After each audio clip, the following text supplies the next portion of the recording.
அடே அட டே நிப்பாட்டுங்கடா. Form changer அதுக்கப்புறம் பார்த்தீங்க அப்படின்னா இப்படி 3 கலரில் வந்து மாற்றிக்கலாம். அச்சோ மறுபடியும் போட்டானுங்களே. என்னடா படம் மாதிரி ஓடிக்கிட்டு இருக்கு.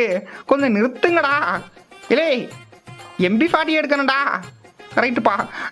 தெரியாமல் தொட்டுப்புட்டேன். இருங்க 90 வந்து கொடுப்பான். கிரட்டே இங்கே பாரு. அரே பாய், ஓ மை காட். ஐயோ ஐயோ ஐயோ ஐயோ ஐயோ ஐயோ எனக்கா டே எங்க நம்ப முடியலங்க. ஐயோ ஐயோ ஐயோ என்னடா சொல்றீங்க? காலங்காத்தாலேவா? அரே பாய், என்னால் சத்தியமாக வந்து நம்ப முடியலங்க. எனக்கு வந்து கொடுத்துட்டானுங்க. அதுவும் வெறும் 90 ஒரு 45 எவ்வளோ ஒரு 130 140 டைமண்ட்லேயும் வந்து கொடுத்துட்டானுங்களே. ஏங்க ஏங்க சத்தியமாக இதெல்லாம் என்னால் நினச்சே பார்க்க முடியலை. ரொம்ப பிடுங்குவானுங்க நினச்சேன். பயங்கரமாக பிடுங்க போகிறானுங்க. ஒரு 2000 3000 டைமண்ட் போகும்னு நினச்சேன். இதுக்கெல்லாம் சான்ஸ்